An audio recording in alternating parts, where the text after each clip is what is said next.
주의 백성이니 주 앞에 찬양하시겠습니다.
오늘 우리 함께 보실 말씀은 빌레몬서 1장 20절로 25절 말씀 가지입니다. 우리 함께 20절부터 25절 말씀까지 한 목소리로 합독하겠습니다. 오 형제여, 나로 주 안에서 너로 말미암아 기쁨을 얻게 하고 내 마음이 그리스도 안에서 평안하게 하라. 나는 내가 순종할 것을 확신하므로 내게 썼노니 내가 내게 말한 것보다 더 할 줄 아노라. 오직 너는 나를 위하여 숙소를 마련하라. 너희 기도로 내가 너희에게 나아갈 수 있기를 바라노라. 그리스도 예수 안에서 나와 함께 갇힌 자 에바브로와 또한 나의 동역자 마가 아이사고 데마 누가가 무한합니다. 우리 주 예수 그리스도의 은혜가 너희 심령과 함께 있을지어다. 아멘. 예, 오늘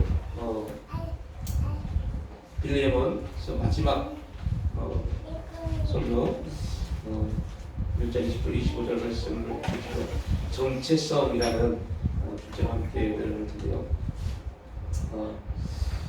그리스도인에게 가장 중요한 게 뭡니까? 라고 보면 여러 가지가 있을 겁니다. 그 중에 하나가 내가 누구인가를 아는 겁니다. 내가 누구인지 알지 못하면 우리는 하나님 앞에 온전한 나의 모습을 또한 드릴 수 없을 뿐만 아니라 내가 어떠한 존재인지 모르면 예수 그리스도의 피값 십자가 사건이 우리에게 그 크게 다가오지 않습니다. 예수 그리스도의 십자가 사건을 통하여서 우리는 이 세상 나라 임금인 스단 마귀에게 종로 되었고 그 마귀에게 우리 모든 인생을 빼앗겨 버렸던 그러한 존재였는데 예수 그리스도의 십자가 사건을 통해서 우리는 이 세상 나라인 마귀 사탄에게 그래서 벗어나서 해방되어서 하나님의 자녀요 왕이요 제사장이요 성전이요 예수님의 신부로 우리 이 땅에서 살아가고 있습니다. 이 정체성 내가 누구인지 하나님의 자녀로서 하나님 나라의 왕으로서 제사장으로서 성전으로서 신분으로서 어떤 삶을 살아야 될지 왜 하나님 우리를 그렇게 또한 부르셨는지 그 부름을 위해서 왜 당신의 아들이신 예수님이 십자가에 지셨는지 이 사건은 정말 명확합니다. 내가 누구인지 나의 정체성이 무엇인지 이거를 알게 하는 목적입니다. 내가 누구인지 알지 못하면 우리의 예배는 온전한 예배가 될 수 없습니다. 내가 어떠한 존재인지 알지 못하면 우리 예배는 이방인과 똑같은 예배입니다. 그래서 중요한 겁니다. 나의 정체성, 내 신분이 어떠한 신분인지, 제 종로 됐던 신분이 이제 하나님의 자녀가 됐던 신분이 됐다. 이거 엄청난 겁니다. 이러한 사실이 정확하게 우리 가운데 인식되어지고 믿음 안에서 아멘 되어졌을 때야만이 우리의 기도가 온전히 하나님께 상달되어집니다. 아무리 많이 기도하는 게 중요한 게 아닙니다. 진짜 그 기도가 하나님이 기뻐 받으시는 기도인가? 우리 예배자에 대해서 지금 계속 공부합니다. 그 예배자에 대해서 이번 주 수요일 말씀이 벌써 60명 이상이 글을 봤어요. 굉장히 많은 사람들이 메시지로 저에게 질문해 옵니다. 예배에 대해서 새로운 부분을 발견했습니다. 그럼 정말 예배를 드린다는 게 예배자가 된다는 게 너무너무 힘이 드는 거군요. 그냥 교회 나와서 앉아 있는 게 예배를 드리는 게 아니군요. 너무 우리가 예수 안에서 하나님이 우리에게 주신 값 없이 주신 그분의 은혜. 그런데 중요한 것은 우리는 그 은혜를 엄청난 값어치로 봐야 돼요. 하나님은 값없이 주셨지만 우리에게 있어 엄청난 값을 지불하셨고 그 값이 뭡니까? 당신의 아들이신 예수님 십자가에 죽으신 겁니다. 어마어마한 값어치입니다. 그런데 우리 삶 속에서 그 은혜가 별로 값어치가 없어요. 아니 우리에게 주어진 작은 사건 하나 환경보다 은혜가 더 못합니다. 이렇게 전락해 버렸어요. 이유는 그 은혜가 우리가 열심히 뭔가를 하지 않아서가 아닙니다. 내가 그 은혜에 대해서 어떠한 존재인가를 알지 못해서 그래요. 간혹 이러한 예를 많이 듭니다. 말도 안 되는 얘기 같지만 여러분 저와 여러분이 한번 하나의 가정을 한번 해보자고요. 우리가 평생 지금 여러분의 부모가 우리의 부모인 줄 알았어요. 근데 오늘 갑자기 우리나라의 굴지 대기업 회장실에서 연락이 옵니다. 당신은 그 대기업 회장님의 숨겨둔 자녀였습니다. 그때 많은 혼란도 있고 여러 가지 갈등도 있겠지만 그 사람의 인생은 완전히 바뀌어지는 또한 자리에 서게 됩니다. 그거 하나의 사건을 통해서 그 인생 자체가 바뀌어버립니다. 그러니까 그것과 비교할 수 없을 만큼 지금 방금 가정을 만들었던 것과 비교할 수 없을 만큼의 엄청난 사건이 우리 가운데 이루어졌습니다. 야, 알고 보니까 너 하나님의 자녀래. 내가 하나님의 자녀 되기 위해서 열심히 뭔가 했고 하나님의 자녀가 되기 위해서 열심히 기도했고 열심히 예배했고 열심히 봉사했더니 하나님이 보시고 야, 너 이쯤 되니까 너 이쯤 되면 내가 너 인정할게. 너 내 자녀해. 그거 아닙니다. 그냥 하나님이 우리를 보시고 야, 네 안에 네 아들의 피가 있네?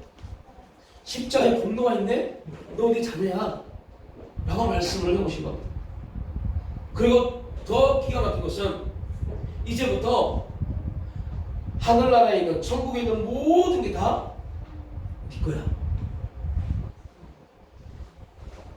네가 그 그 천국을 얼만큼 침노하냐에 따라서 네 인생은 바뀐 거야 라고 말씀합니다.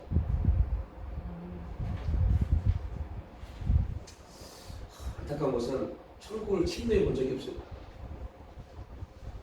더 무서운 것은 침노해 본 적이 없기 때문에 그 천국에 뭐가 들어있는지 몰라요. 분명 믿음은 보이지 않는 것들에 대한 증거, 실상이라고 그러는데 보이지 않는 세계가 뭐가 있는지 몰라요. 그러니까 어쩔 수 없이 우리는 보여진 내 시각으로 보여진 세계 안에서 하나님 해결해 주세요. 이 문제 해결해 주세요. 여기서 벗어나게 해주세요. 이 기도만 하고 있는 겁니다. 그러니까 아브라함이 이삭을 바쳤습니다. 이게 입입니다. 라고 할 때 너무 힘든데요. 와, 그런 일을 어떻게 해요? 라고 질문을 해오는 겁니다. 우리도 마찬가지일 겁니다. 와, 이 예비가 너무 힘든데? 그러나 아브라함 이삭을 바치는 거 이건 아무것도 중요하지 않습니다. 왜냐하면 아브라함에게는 이삭을 바치는 것보다 더 큰 역사가 그의 눈에는 보였기 때문에 이게 믿음입니다. 아브라함을 통해서 우리에게 주어진 믿음도 동일합니다. 그 환경적으로 상황적으로 보이지 않는 하나님의 역사가 보이지 않으면 믿어지지 않으면 여러분 우리는 지금 우리에게 주어진 환경을 벗어나지 못합니다. 이 문제 해결하지 못합니다. 그래서 우리 또 어쩔 수 없이 먹고 사는 문제, 앞으로 내 인생이 어떻게 될 것인가 이 문제에 매여서 혼란스럽고 갈등하고 고민할 수밖에 없는 그런 인생으로 전락해버립니다. 누군데요? 하나님의 자녀인데요. 하나님의 자녀인 우리가 하나님이 우리에게 부어주신 역사와 관심이 없어요. 이 부분에 대해서 우리는 갈등하지 않고 고민하지 않고 또 무엇을 먹을까 어떻게 살 것인가 내 인생은 어떻게 될 것인가의 문제에 놓여버립니다.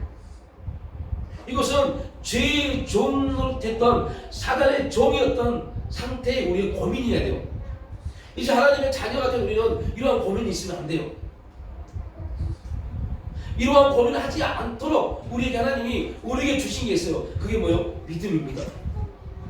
믿음입니다. 그 믿음을 가지고 있음에도 불구하고 우리는 그 믿음을 사용하지 않고 또 내가 고민하고 내 이 안에서 결정하려고 합니다. 이해할 수 없는 하나님의 말씀이 들려옵니다. 아브라함아, 네 독자 이삭을 나한테 바쳐라 라고 말씀합니다. 이해할 수 없는 상황 가운데서 아브라함은 믿음으로 바라봤습니다. 3일 후에 어떠한 일이 있을 것인지. 그리고 말합니다.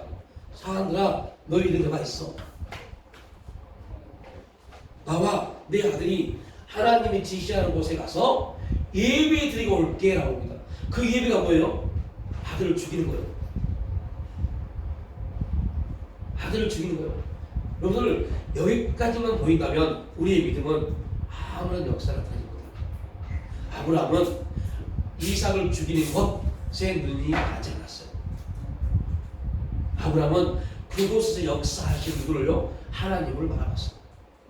이러한 은혜를 축복합니다. 아멘. 이런 사람들만이 진짜 예배자가 됩니다. 그게 성도의 정체성입니다.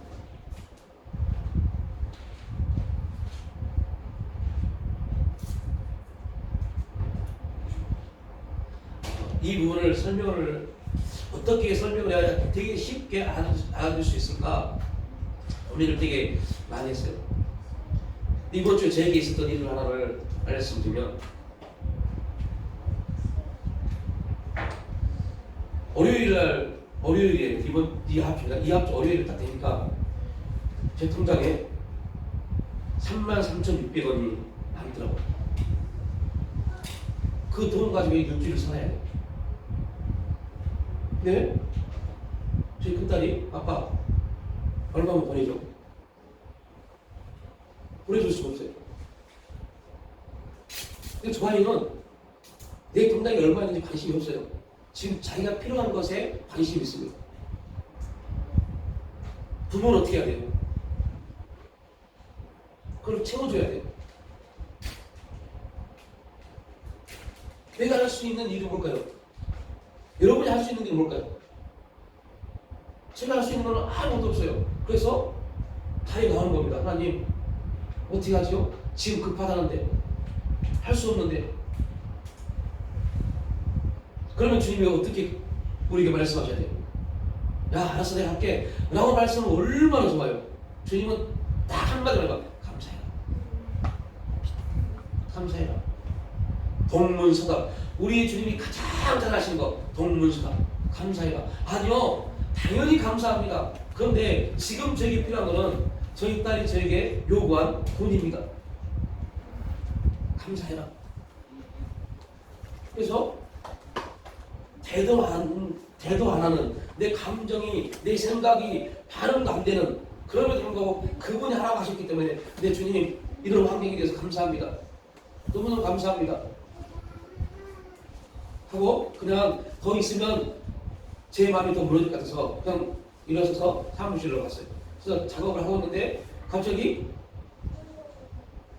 제 핸드폰으로 띠링 5만원 입금 있대요.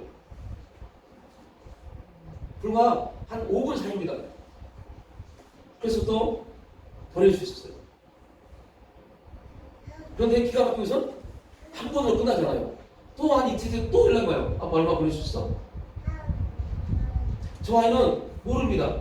제가 그랬는지. 제가 뭘 말씀을 드리냐면 하나님이 우리에게 그러한 자녀가 되기를 원하십니다.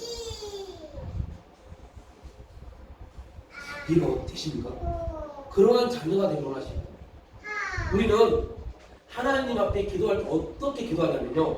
내 환경, 내 문제, 내 모든 부분을 생각을 해서 어느 정도까지 기도해야 되지? 어느 정도까지 요구해야 되지? 라는 내 기준을 세워버립니다.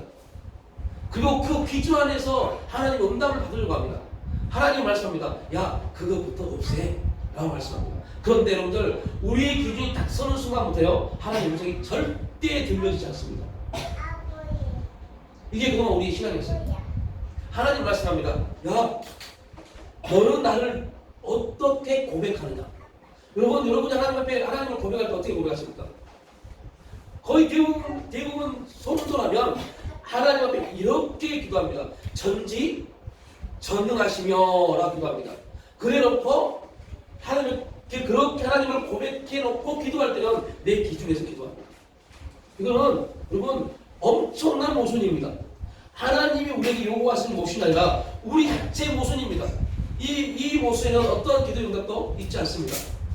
이거는 이 세상 사람들이 하나님을 알지 못한 사람들이 하는 원리입니다.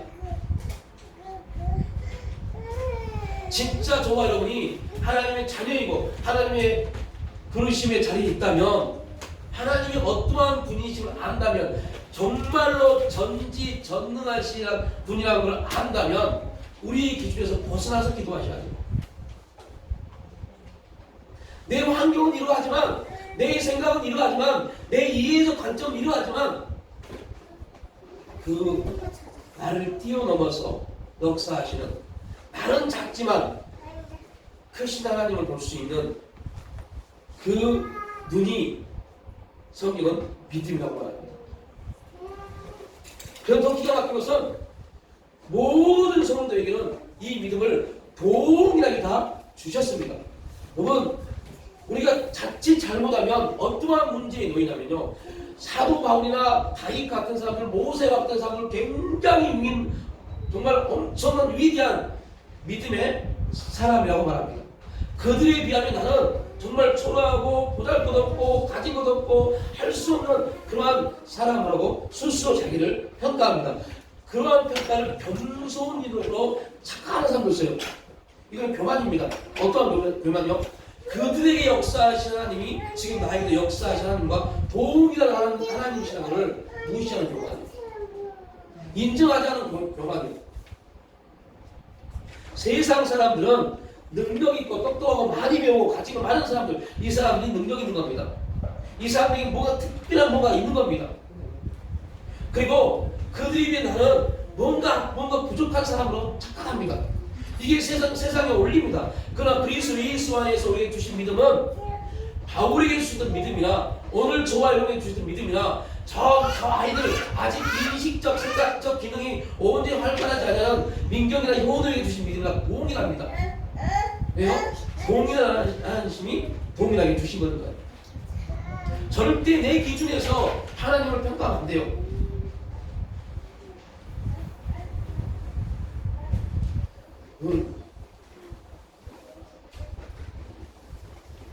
지금의 시대에 합리주의, 이성주의가 들어와서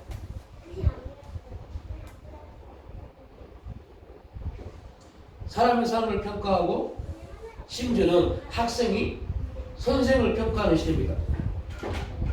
그래서 교수들이, 선생들이 학생들에게 좋은 평가를 받아야 돼요.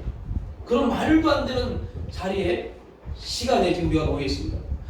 이게 어떠한 문제에 빠지냐면요, 우리가 하나님을 평가하려고 해요. 목사님 언제 생각했어요? 아이, 여러분들 잘 들어보십시오. 언제요? 하나님 왜 저분에게 역사하고 저는요? 평가하는 겁니다. 절대 여러분들 상대적 개념에서 하나님을 바라보지 마십시오. 하나님 역사는 무조건 나와 하나님과 1대1입니다. 그 안에서 하는 모든 일을 다 이루어 가십니다. 자녀들을 키우면 이제 보니까 저희 가정도 4명입니다. 첫째, 둘째, 셋째까지는 이들은요 각자 말합니다. 둘째는 언니를 더 많이 사랑하잖아. 첫째는 성경을 더 많이 가르쳤잖아. 그리고 첫째, 둘째가 동일하게 지한이를 더 많이 가르쳤잖아. 그런데 지한이 또 말합니다. 누나 나한테 한 만큼만 하게 해줘 라고 말합니다. 누구 많이 가실까요? 세 사람 다 맞습니다. 왜요? 각자 입장에서 말하고 하는 겁니다. 근데 부모는 아닙니다. 부모는 아닙니다. 이 부모와 비교할 수 없을 만큼의 하나님도 동일하십니다. 누구는 더 사랑하고 누구는 사랑하지 않냐고 절대 아닙니다. 우리가 열심히 뭔가 하니까 하나님을 사랑하시고 절대 아닙니다. 그냥 하나님은 그냥 우리를 사랑하십니다. 하나님은 우리 그냥 은혜를 더 많이 주고 싶어 하십니다. 성도는 누구나 다 성도라 부르심을 받는 모든 사람은 하나님의 은혜와 사랑을 받은 사람들입니다. 교회 안에 직분을 가진 모든 사람들은 하나님의 은혜와 사랑이 있기 때문에 직분을 가진 겁니다. 목사가 교회가 그냥 시간이 돼서 교회 헌신하라고 직분을 준 게 절대 아닙니다. 하나님의 은혜와 사랑이 있기 때문에 하나님이 목사를 통해서 교회를 통해서 직분을 주신 겁니다. 그렇다면 여러분 나는 하나님의 은혜를 못 받은 사람이다라고 고백한 게 아닙니다. 직분을 가진 모든 사람들은 하나님의 은혜와 사랑이 정말 우리가 상상하지 못할 만큼의 그 풍성함이 임한 줄 믿으시기 바랍니다. 누가 주신 거예요? 하나님이요. 그래서 아브라함은 믿음의 주선 아브라함은 이삭을 번제단에 올릴 그 환경을 보지 않았습니다. 그 역사가 더 뛰어나신 그 이삭을 배를 갈라서 제사를 지내는 것보다 더 엄청난 역사를 가지고 있는 더 기가 막힌 일을 가지고 있는 계획을 가지고 계시는 하나님을 바라봤습니다. 우리의 눈이 성도로서의 우리의 눈이 그 은혜를 볼 수 있기를 주님으로 축복합니다. 이게 성도의 정체성입니다. 내가 누구인지를 정확하게 알면 우리는 나에게 주어진 환경을 안 봅니다. 힘든 사건들을 안 봅니다. 극한 상황들을 보지 않습니다. 그걸 통해서 역사하시는 누가 뭐예요? 하나님이 보입니다. 두 번째, 교회도 마찬가지입니다. 교회의 정체성. 여러분, 교회 많은 사람들이 그런 생각을 합니다. 목사님이 교회의 주인 아닌가요?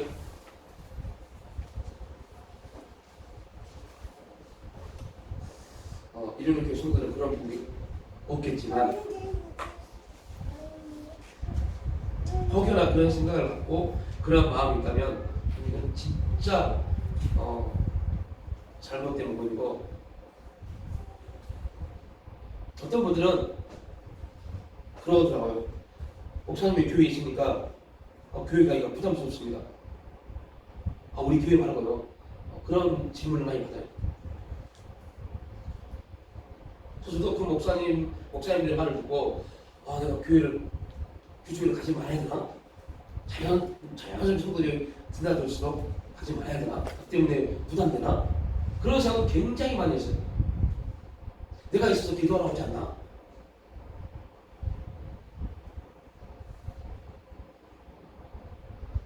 그래서 어느 순간에는 그런 목사님들의 말을 듣고 또 그런 말을 듣다 보니까 그런가 싶어서 예배 외에는 나 교회를 가지 말까 그런 생각도 굉장히 많이 했습니다. 근데 문제는 뭐냐면 그런 생각을 하고 있다는 것 자체가 교회에 대한 잘못된 인식을 가지고 있는 겁니다. 교회의 주인은 저도 아니고 이런 거 아닙니다. 교회의 진짜 주인은 하나님이십니다. 근데 더 중요한 게 있어요. 하나님이십니다. 근데 더 중요한 게 있어요. 우리를, 저와 여러분을 대리인으로 교회에 세우신 겁니다. 그래서 우리는 정확하게 말하면 교회의 주인이신 하나님이 우리를 교회의 청지기로 다 세우신 겁니다. 각자의 재능과 달란트를 주셔서요.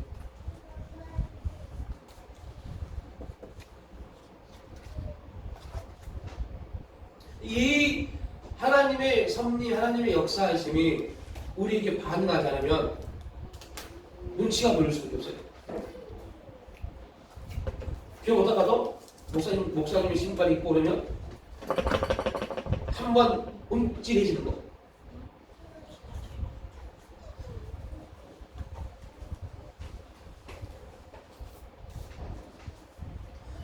우리가 어떠한 경우에도 봐야 될 부분은 환경적으로 어떠한 것들이 제약이 되고 갈등이 되는 것이 아니라 내 안에서 그때 나에게 어떻게 말씀을 걸어오시는지를 들어야 됩니다. 하나님이 교회를 세워가실 때 어떤 한 사람의 능력, 요근적인 어떤 카리스마를 통해서 교회를 세워가지 않습니다. 하나님은 그러한 교회를 원하지 않습니다. 모든 사람이 각자의 자리에서 부르심 안에서 목적 안에서 합력하기를 원하십니다. 그게 교회입니다. 돌아보기를 원하십니다.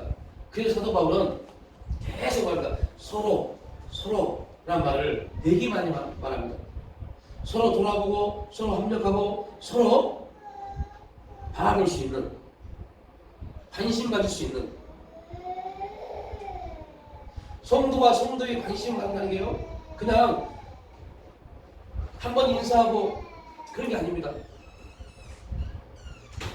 그 성도의 삶을 살펴보는 겁니다. 내가 할 수 있는 범위 안에서 그 성도에게 함께 해줄 수 있는 게 뭔가를 돌아보는 겁니다. 이게 가장 아름다운 교회입니다.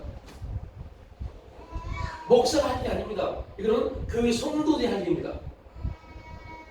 어떤 분들은 배워 목사님이 전화 안 하시고 목사님이 신방 안 하시고 그러면 정확한 교회는 교회 직분자들이 서로서로 신방하는 겁니다.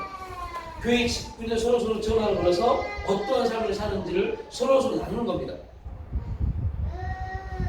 그리고 그 이야기들이 교회 안에서 함께 교제를 이루어지고 그 교제를 통해서 목사는 그 가정에 지금 이러한 부분이 있구나를 듣는 겁니다. 그리고 그 가정을 놓고 목사 기도하면서 말씀을 받고 혹 하나님 감동하시면 그 가정에 신방을 하는 겁니다. 이게 가장 아름다운 교회의 모습입니다. 교회가 크고 작고를 떠나서 하나님이 기뻐하시는 교회가 되지 못하는 게 뭐냐면 모든 게 다 목사에게 쏠려버립니다. 그 교회는 하나님 기뻐하지 않습니다. 왜 우리를 부르셨는지, 교회로 부르셨는지를 꼭 기억해야 돼요. 왜 굳이 교회 공동체 하나님의 세우고 하심을 꼭 기억해야 돼요. 예배만 드리고 집에 가는 거? 그러면 이게 교회 아닙니다. 이게 성도 아닙니다. 서로서로 돌아볼 수 있어야 돼요. 한 마음을 품을 수 있어야 돼요. 우리가 빌립보서 봤잖아요. 이제 올 하반기에는 에베소서를 다시 볼 겁니다. 동일합니다. 서로 연합하여 같은 마음을 품고 같은 뜻을 가져라고 말합니다. 이게 교회라고 말합니다.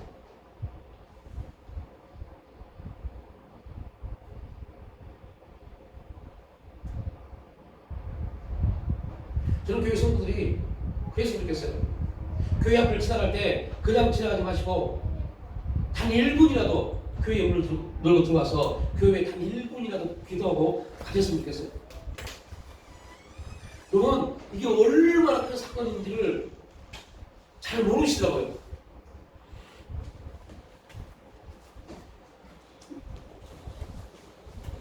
제가 교회를 놓고 기도할 때 기도하면서 보는 게 있습니다. 이곳 가운데 여러분이 오시든 안 오시든 누가 있든 없든 하나님의 성령 역사가 얼마나 많이 강하게 운행하고 계시는지 찾고 계신 겁니다. 예배자를 찾든 성령님과 동일하게 찾고 계신 겁니다. 내 능력이 임할 그를요. 그렇다면 여러분 길을 지나가다가 교회 앞을 지나가다가 교회 문을 놀고 들어서 단 1분이라도 앉아있을 때 그 1분의 시간 하나님의 강한 성령 역사에게 임할 수 있습니다. 그래서 여러분 꼭 교회 앞을 지나갈 때 바쁘시다도 그냥 지나가지 마십시오. 문 열고 들어오십시오. 그리고 단 1분이라도 아니 잠깐이라도 아니면 너무 바쁘면 하나님 저 갔다 갑니다 라고라도 하고 가십시오. 이게 엄청난 역사인지를 알지 못해요. 이게 엄청난 성령의 운행하심인지를 우리가 잘 이해하지 못하더라고요.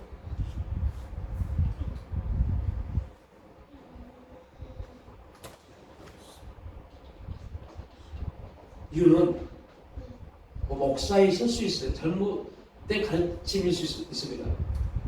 그 잘못된 가르침이나 교회 안에서 각자가 서로 유기적으로 연결되어져서 교회를 지어간다는 그 사건에 대한 가르침이 없었기 때문에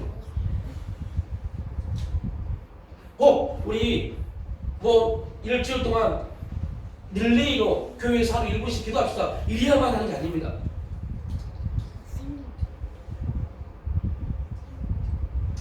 성령이 유기적으로 우리에게 계속 교회라는 주체 안에서 감동해 오십니다. 그리고 말씀이 오십니다. 여러분 절대 어떠한 경우도 제가요 저 성남 상대원 이동에 살 때 교회 전입니다. 그때 교회는 목동 14단지였어요. 성남 상대원 이동에서 목동 14단지까지 지하철 타고 가면 2시간 반 걸립니다. 4번을 갈아타야 돼요. 어느 날 아침에 일어나서 그날은 저희 누나가 저에게 뭔가를 부탁을 했어요.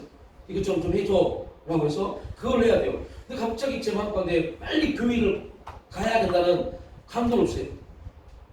근데 제가 그 일을 하지 않으면 저희 누나한테 용돈을 못 받습니다. 용돈을 못 받으면 교회를 못 가요. 참여가 없으니까. 근데 감동은 빨리 가는 겁니다. 빨리 교회를 가야 된대요. 왜 가야 되는지도 몰라요. 그래서 부랴부랴 옷을 입고 지금에서 말이지만 저희 미영이 대기 저금통가 있었어요. 그 대기 저금통에 500원짜리만 가득 차 있어요. 핀셋으로 500원짜리를 6개를 빼서 그거 가지고 갔어요. 이거 비밀입니다. 그리고 교회 갔어요. 기가 막힌 것은요, 아무 일도 없어요. 교회에 한 분도 있지 않으세요. 목사님도 안 계세요. 매일 교회에 계시던 목사님도 안 계세요. 교회 문이 잠겨있어요. 근데 왜 하나님이 다가오셨지?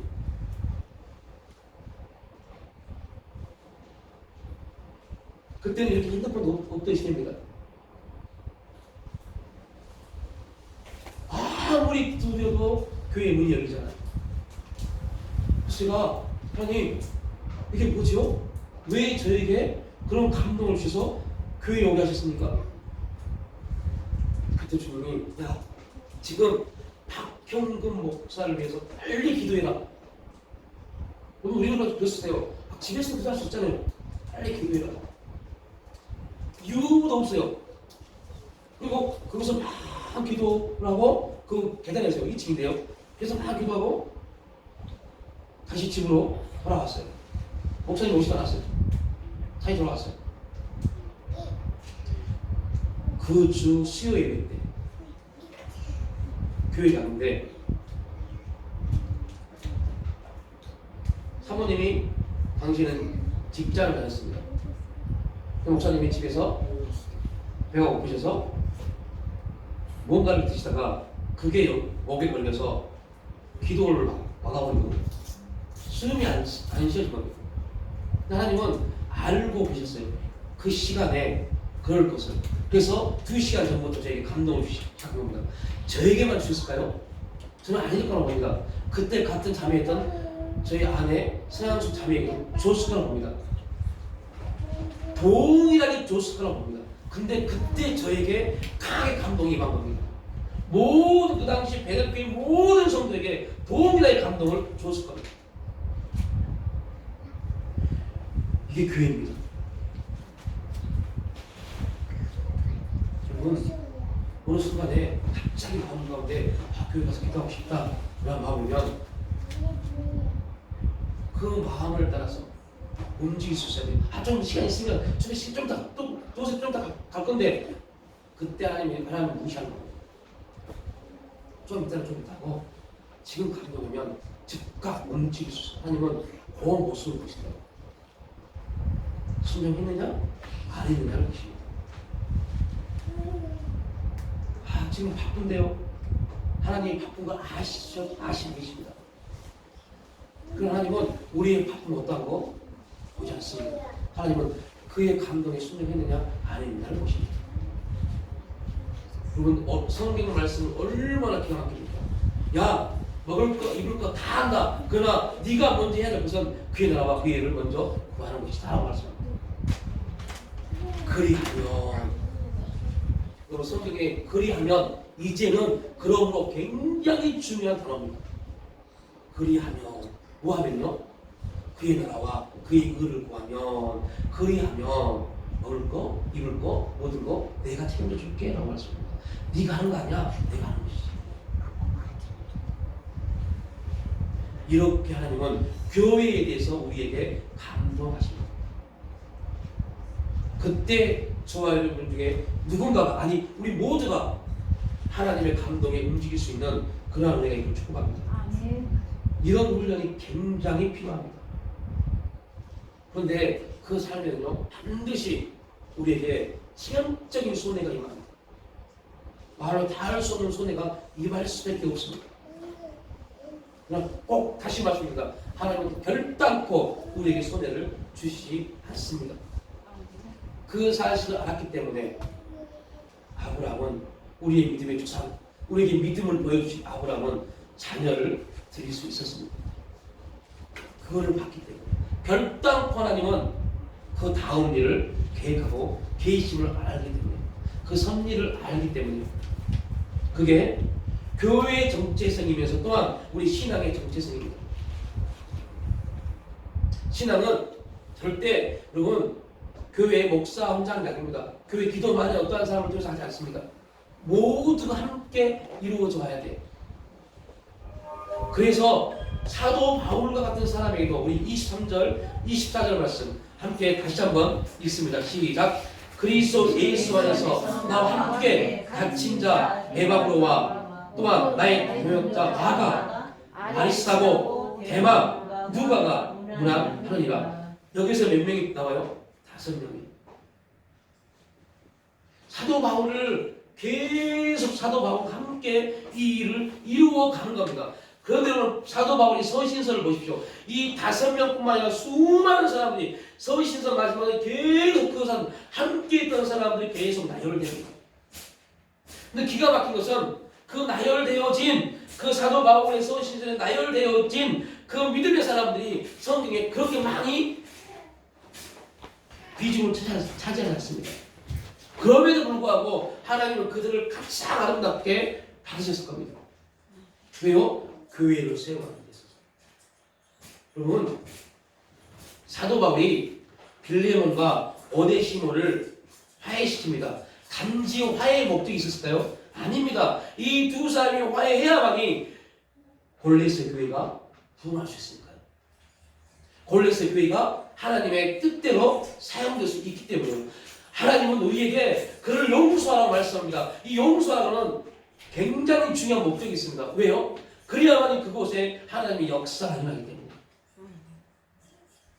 관심을 가져라, 이해하라, 존중하라, 돌봐라. 그러면 사랑이 임한다. 왜요? 그래야만이 그곳에 하나님의 역사가 일어나기 때문에. 우리는 어쩔 수 없이 감정적 사고를 가지고 있기 때문에 나를 기분 나쁘게 하고 내 가치관을 가지고 있고 그 가치관에 내 자존심에 조금이라도 흠집을 주면 기분 나쁠 수 있습니다. 아이씨 또 저러네. 그럴 수 있습니다. 그런데 하나님은 우리에게 말씀합니다. 그게 너 아니야.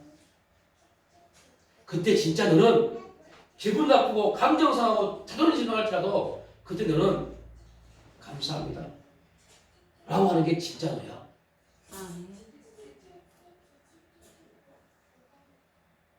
이렇게 우리를 훈련해 가십니다.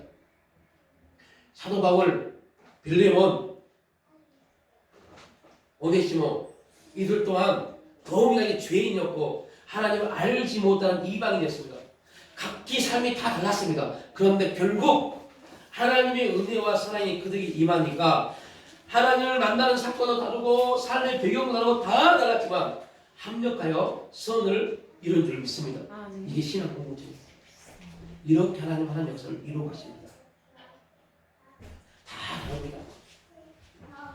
삶 다르고 자라된 배경 다르고 생각 다르고 다 다릅니다. 근데 하나 분명한 거 우리에게는요 예수 그리스도의 은혜와 사랑이 있습니다. 꼭 기억하십시오.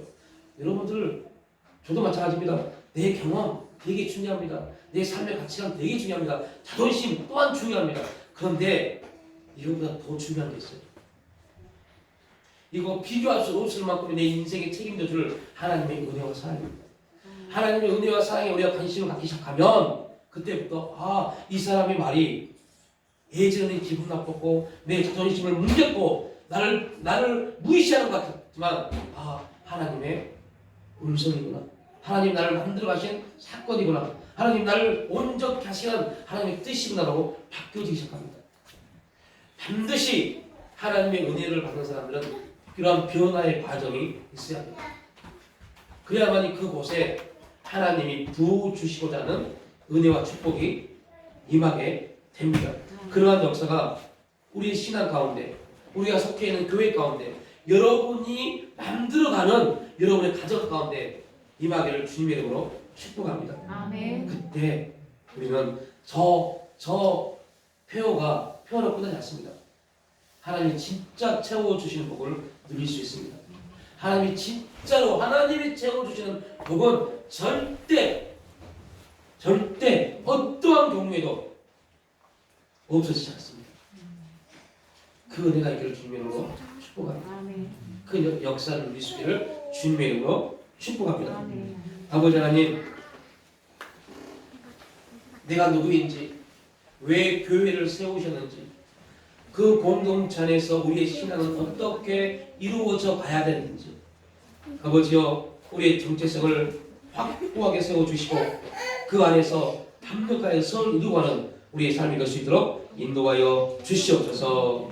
감사드릴 때 예수님의 이름으로 기도 올려드립니다.